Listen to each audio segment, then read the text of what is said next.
Imagine this. You wake up one fine morning like you always do, and what happens? You go into your first website, it doesn't open.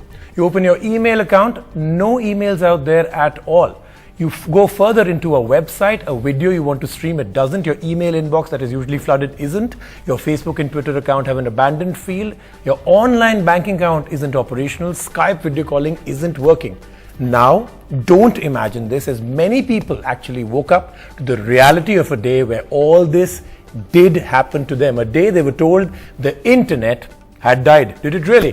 What was this shutout or slowdown all about, and is this just the tip of the iceberg? Good evening and welcome to a very special show that examines what really happened with the internet, how bad it was, and really, are there lessons to be learned in future scenarios that are much worse?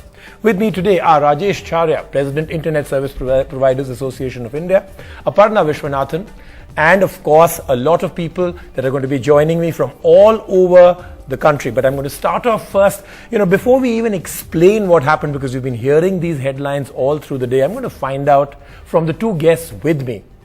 Isn't this a scary scenario, and especially to do with India? Then I'm going to tell you what really happened. So first, I'll start with you. I did hear you in the morning talking about the fact that India did not really take the brunt of this. The total effect was 3 or 4%, and many of us did not even realize that there was a slowdown. Very, very true.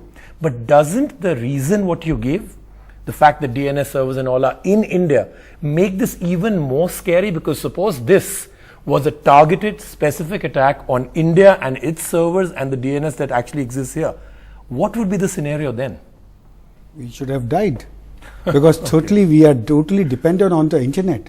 And just imagine after 2 years or 3 years, when the total applications and total operations are going to come on the internet, and if this thing will happen in India, the total network will get collapsed. But isn't that where we already are? I know that we say internet penetration is not that much, but some of the most critical areas, banking, share markets, stocks, commodity markets, a whole lot of communication, even to do with our mobile phones, is all dependent already on the backbone of the internet. So we could have actually taken a huge brunt of this if this was targeted to us. Correct, absolutely correct.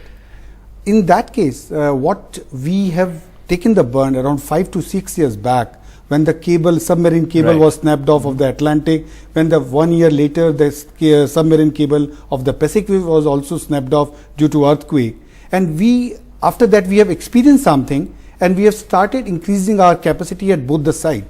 But my view in regards to the DNS, first of all, so that we should not be facing the attack of DDoS into the India, number one. Number two, we should generate our own security and own content within the India, so that if these things are happening anywhere into the world, this should not impact the Indian network at all. I'm also going to come back to you after we really explain to everybody out there what really happened, to talk about if this was to happen in India. One is, this is done on denial of service.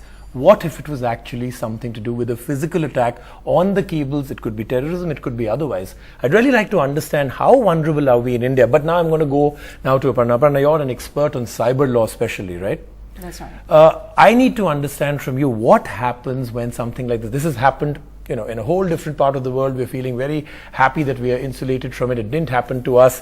Worldwide, when something like this happens, how do we never hear? Isn't this a criminal activity, and why do we never hear of something that happens afterwards? The people, shouldn't they go to prison? What's the law here?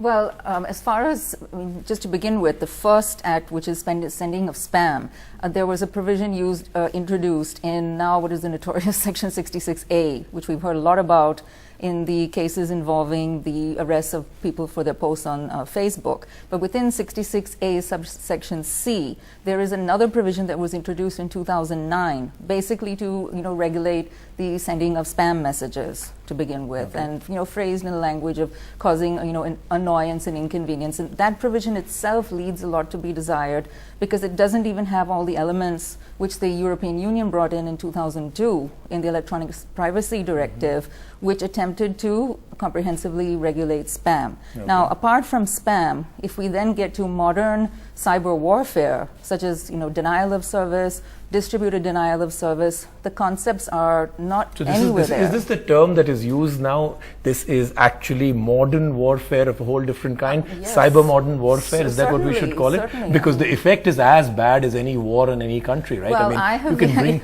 In my book, I referred to Web War 1, Web War 2, and I think that is a common terminology when people look at. So the case Web of War 1 Estonia. and 2, really, you're referring to just take us through. In fact, a lot of people, I'm Yeah. sure, in the audience would love to know what that really means, Well, as per your reference. Well, Web War 1 was the attack against Estonia, which Right. has been generally attributed to the Russians.